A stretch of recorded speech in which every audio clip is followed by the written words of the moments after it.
Si Frankie nalaman na may pinagpapatuloy pa rin ang bisyo ni Oliver punto por punto. Bago natin ipagpatuloy ang ating pag-uusapan, please don't forget to subscribe this YouTube channel, Kuya SMB Vlog. Ngayon mga kadaris Frankie, ating pag-uusapan tungkol po sa hindi tumitigil sa pagbibisyo si Oliver punto por punto. Nalaman na ito ni Daddy Frankie noong pa. Mismo sa bibig ni Ansing, sinabi sa harap ni Daddy Frankie na si Oliver ay naninigarilyo. Pero, sinabihan siya lang ni Daddy Frankie, itigil mo yan. Kasi, hanggang sa ngayon, patuloy pa rin ang gamutan mo. Masasayang lang ang gamutan mo kung ipagpapatuloy ang paninigarilyo mo. Ang problema nito mga kadalis Frankie hanggang sa ngayon, hindi marunong makinig ang pamilya kahit si Oliver. Actually mga ka-idol, katulad kay Oliver, wala sa kanya ang problema. Nasa kamay po ng mga kapatid ang problema. Unang-una, hindi nakukontrol ni Oliver ang kanyang sarili kung walang tao may mag-manage nito. What do you mean? Yung taong magpagsasabi na huwag yan, bawal yan. Yung gusto niya, yung taong mag-aalaga sa kanya, yung ang titigil nito punto por punto. So alam naman natin, yes, nandun yung point na medyo nakaka-recover na si Oliver dahan-dahan, pero may point din na hindi makontrol ang addiction ni Oliver sa paninigarilyo. Alright, so anong dapat gawin? Dapat nandun lagi sa likod si Ansing or si JJ na mag-monitor to assist or pamangkin man para maiwasan ni Oliver ang bisyo nito. Kasi kapag after meal si Oliver, pagkatapos niya kumain, hanahanap-hanap ng kanyang katawan ang paninigarilyo. Yes, yun po ang problema po doon. Kapag hindi maitigil ni Oliver ang kanyang bisyo, baka mapuno na si Daddy Frankie at itigil ito ang kanyang pagbibigay. Dahil unang-una, nagsasayang lang ng oras at panahon, hindi lang oras at panahon, lalong-lalo na sa pera kung ipagpapatuloy ang bisyo ni Oliver punto por punto. Kung may mga idea kayo dito sa mga kadalis Frankie, please comment section below. Dito natin masusukat mga kadalis Frankie na why nagagawa yun ni Oliver. It means na hindi namumonitor, hindi nababantayan ni Ansing punto por punto. Tinatawag, inaagaantay lang si Ansing kung umuwi, kung kumain. Pero after kumain, wala na si Ansing pakialam. May pakialam lang naman si Ansing kung nakikita niya si Daddy Frankie nasa harapan niya. Paepal, pabida-bida.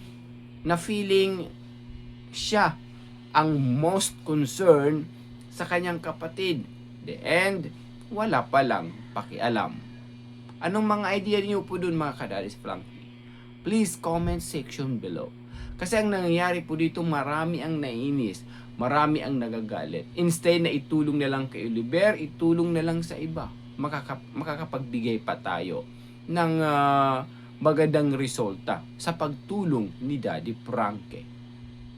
Again, sa mga bagong pasok, please don't forget to subscribe this YouTube channel, Kuya SMB Vlog.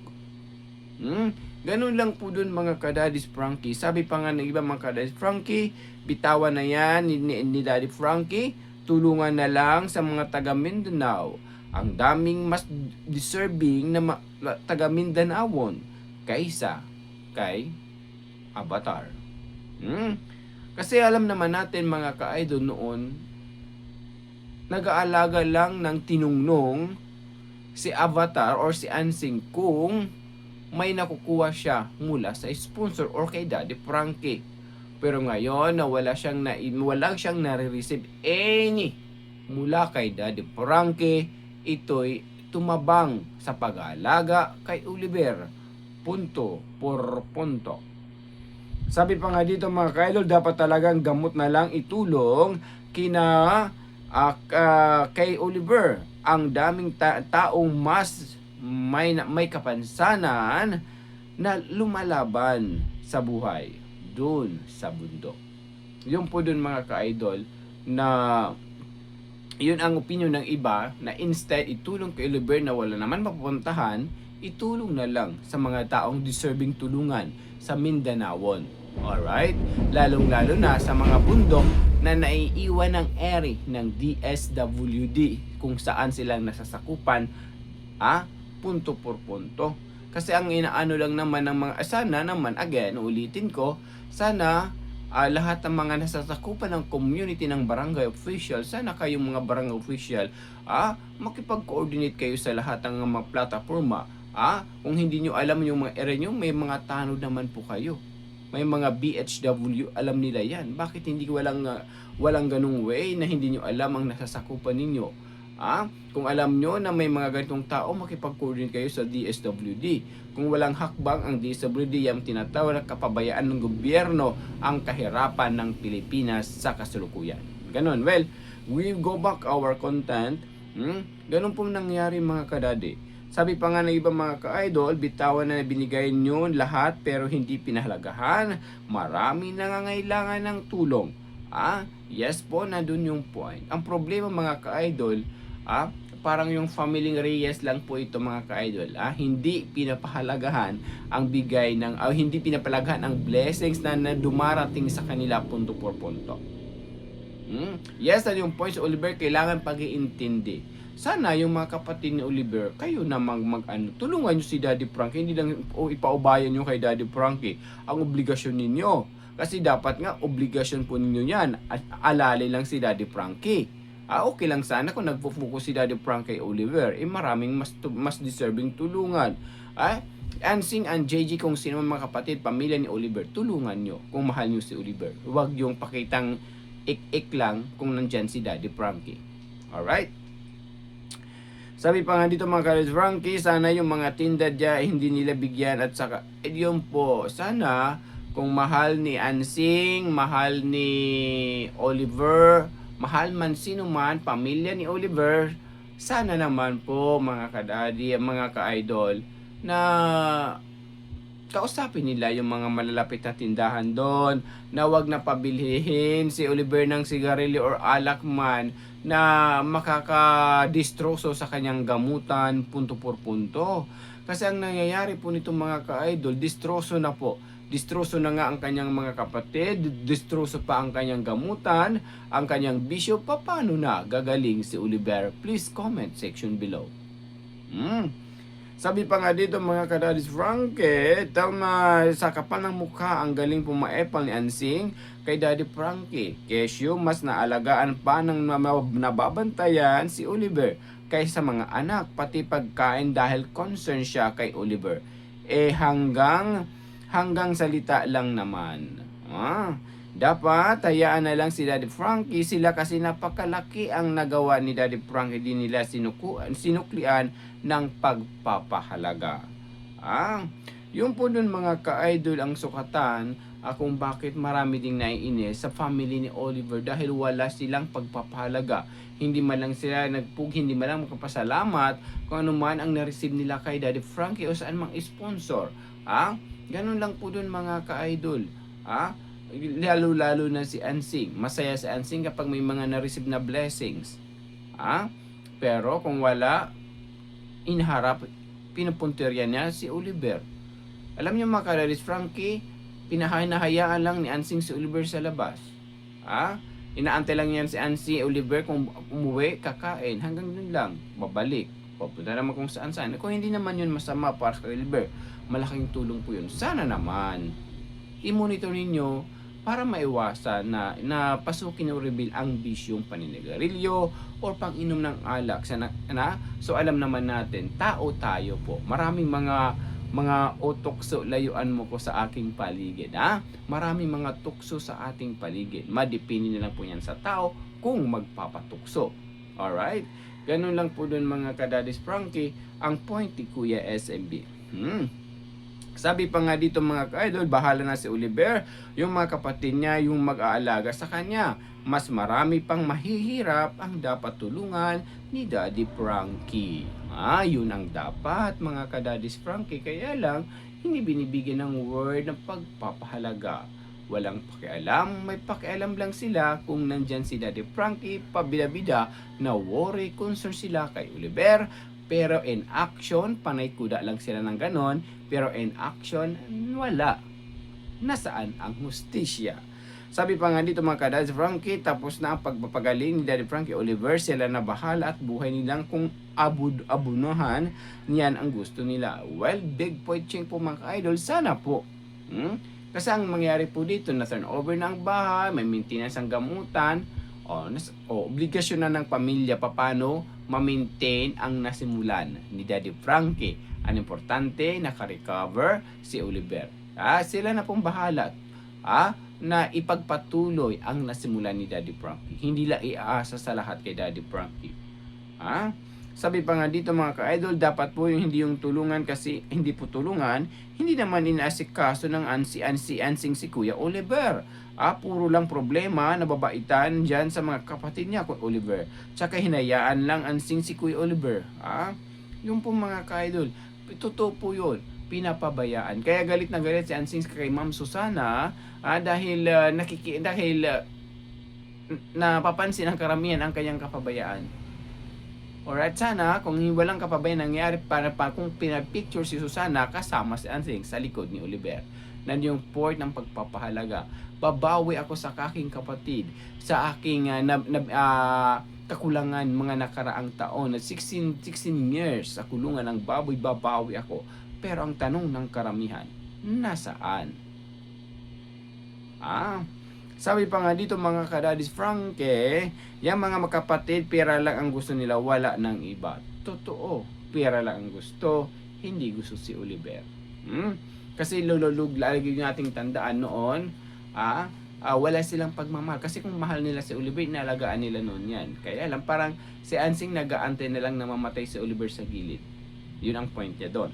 Sabi pa nga dito, kasi nga, napagsiraan na naman si Oliver. Ikukulong na naman at ang kinina si Ansing ang bahay ni Oliver. Totoo po.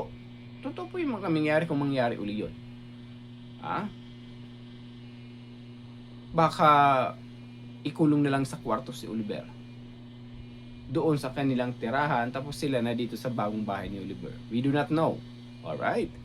Sabi pa nga nito, puro salita si Ansing kay Daddy Frankie na alagaan para sa kanya, mapunta lahat sa kanya kung may yan inalagaan ni Ansing, hindi yan makakabili ng sigarilyo. Diba? Di taong kausap yan si Ansing, matino siyang kausap sa pagtungkol sa pera.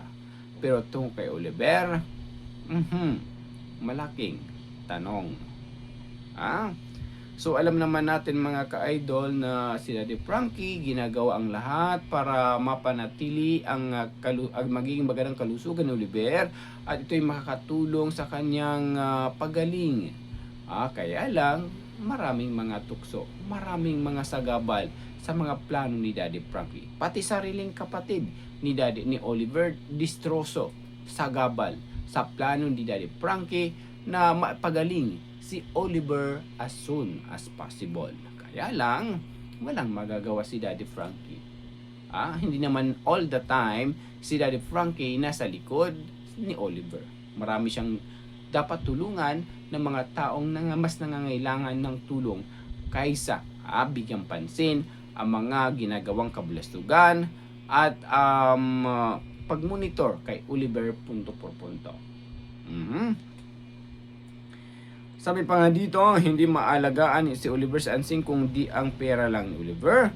Doon po yung mga ka-idol ang doon mga ka-idol. Kaya po, maraming nadidismaya sa mga magkakapatid. Hindi, even the birthday of Oliver, hindi man lang pinaramdam nila ang pagmamahal bilang isang kapatid.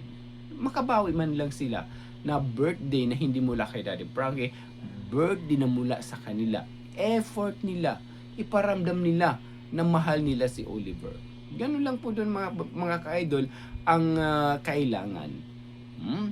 Kasi kung walang pagpapahalaga ang mga binibigay, ay nako, wag na natin anuhin, ha? Ganun lang po dun yung point ng karamihan na nagsasayang lang si Daddy Frankie ng panahon kay Oliver. Nandun yung point, ha? Mahirap yun kay Daddy Frankie na magkapagdesisyon na iiwan si Oliver kasi napamahal na po ito. Alright? Tas alam naman natin na hindi si Daddy Frankie hindi katulad ng ibang charity vlogger na iiwan lang ang isang beneficiary kung nagamit na ito. Iba po si Daddy Frankie. Ang point lang naman ni Kuya SMB, tulungan ng mga kapatid ni Oliver si Daddy Frankie. Si Daddy Frankie nag-aalala lang sa financially sa pangangailangan ni Oliver. Dapat kayo na ang gumawa kung ano pa ang kailangan ni Oliver. Tulad ng pag-assist, tulad na i-monitor siya ng maayos, punto por punto. Bantayan siya, punto por punto. Hindi aasa na lang kay Daddy Frankie. Alright? Ganun lang po dun mga ka-idol. Ang point ni Kuya SMB kasi nagsasayang lang si Daddy Frankie ng panahon at oras kung hindi magtutulong-tulungan ang mga magkakapatid. Hindi niya monitor. Hanggang gamutan lang si Daddy Frankie, hanggang sa financially, sa pagkain ni Oliver. Sapat na po yun. Ang problema, tinutulong na nga para kay Oliver, ninanakaw pa ni Ansing. Saan dun ang hustisya? Kahit sa pagkain, ninanakaw. Diba? Lahat na lang kung anong mayroong kay Oliver, lagi may share si Ansing. Hindi po yun tama. Dapat ipaubaya sa lahat. Kung anong bigyan ng blessing muna sa ibang tao, ipaubaya sa taong kung sino ang tinutulungan nila, hindi yung kinukuha nila. Ang mission ni Kuya SMB, magkaisa magtulungan para maging solido, pulido kay Daddy's Frank Community sa tulong po ninyo. Basta nasa katwiran at nasa tama, ipaglaban mo. Again, sa mga bagong pasok, don't forget to subscribe this YouTube channel, Kuya SMB Vlog. Again, this is Kuya SMB. Para sigurado, punto por punto, fact na fact, and full na full. Have a good day everyone. Ingat, God bless, mabuhay tayo lahat, and I love you all.